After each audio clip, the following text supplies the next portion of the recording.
We are going to talk about congruent polygons. Now, when we write a congruent statement for triangles, we have to actually identify first the pairs of congruent corresponding parts. To do that, we look at our arc marks. The arc marks are the single, double, and triple arcs that identify the angles.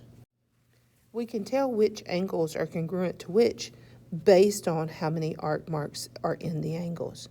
So A has one arc mark, and so does D.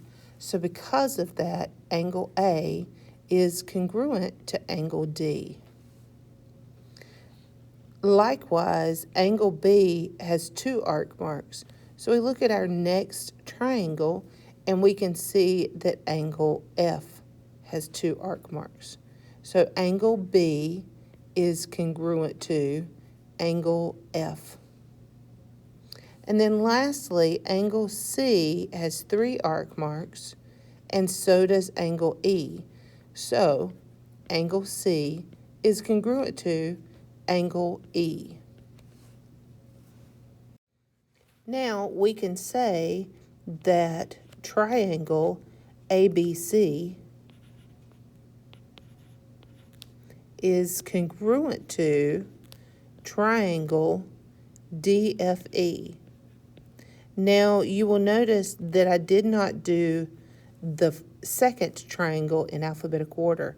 The reason for that is that A corresponds with D, B corresponds with F, and C corresponds with E. And you must write congruent statements in the order of how they correspond.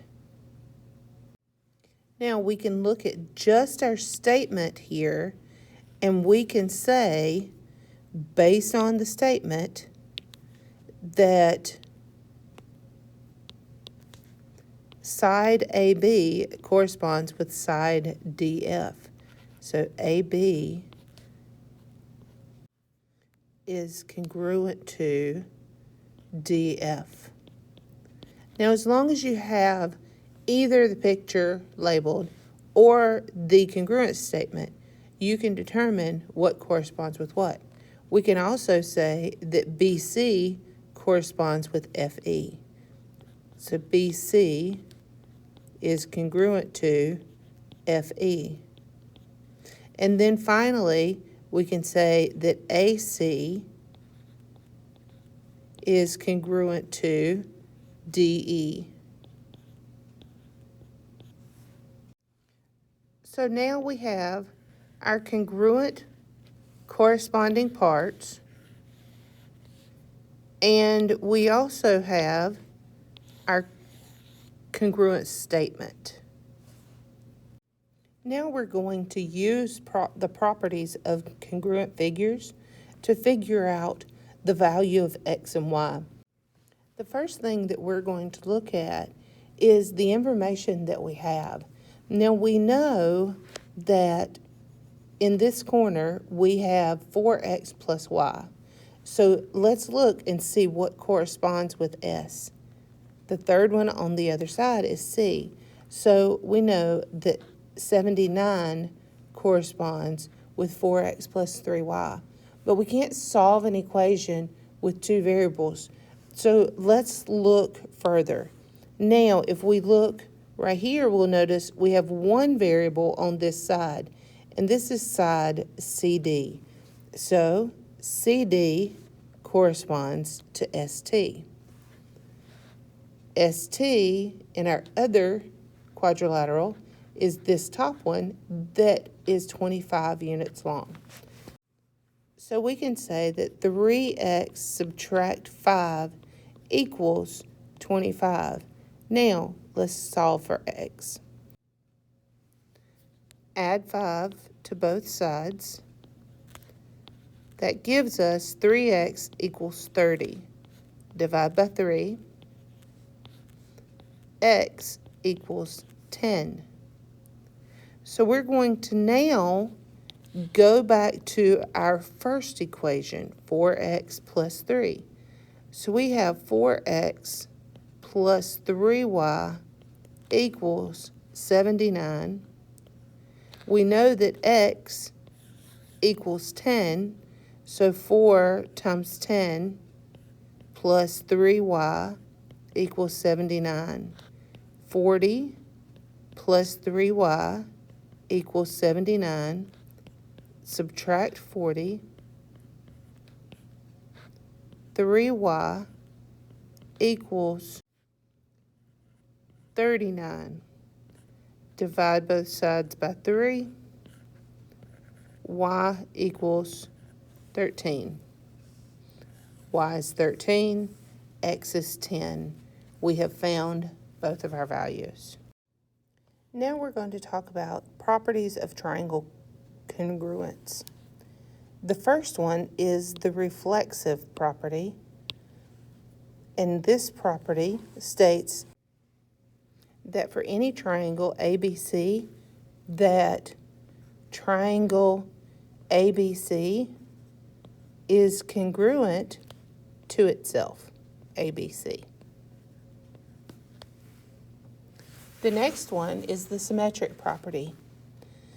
The symmetric property states if triangle ABC is congruent to triangle DEF, then triangle DEF is congruent to triangle ABC. The third one is the transitive property. The transitive property says that if triangle ABC is congruent to DEF and if DEF is congruent to JKL, then triangle ABC is also congruent to triangle JKL.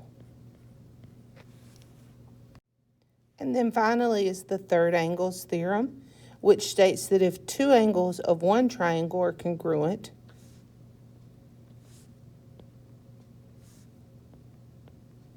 to two angles of another triangle, then the third angles are congruent.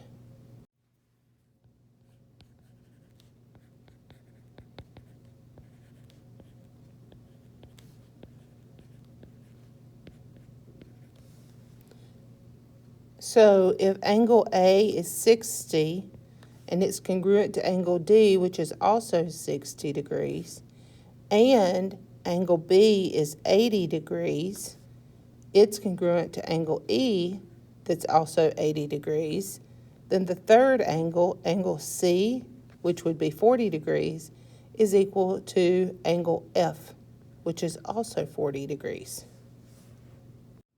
Now, using the third angles theorem, if we have angle B, which is 85 degrees, and because it has one arc mark, it's congruent to angle E is also 85 degrees. Angle A has two arc marks, making it congruent to angle D, and they are both 46 degrees. So now we can safely say that because these two angles are congruent to the two angles next to them, that angle C and angle F are congruent. And we can calculate what those angles are, because we know that 85 degrees plus 46 degrees plus the measure of angle C equals 180 degrees. 85 plus 46 will give us 131 degrees plus the measure of angle C equals 180. Subtract 131. So the measure of angle C would be 49 degrees. Now, based on the third angles theorem, because angle C is 49 degrees and it's congruent to angle F is also 49 degrees. So we can state that the measure of angle C is equal to the measure of angle F, which is equal to 49 degrees.